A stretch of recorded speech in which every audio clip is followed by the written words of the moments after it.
Løbet, det bliver jo afholdt på offentlig vej. Det vil sige, at vi skal overholde færdselsloven. Pas på, der er både traktor, og heste og lastbiler herude. Og de er større end jer alle sammen.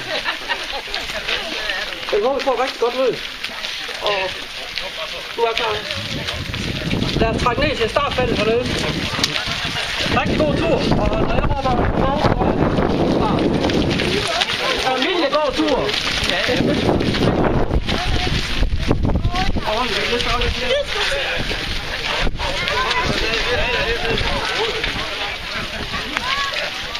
Ja, vi er ved at være varmt op.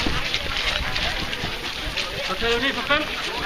5, 4, 3, 2, 1, løb!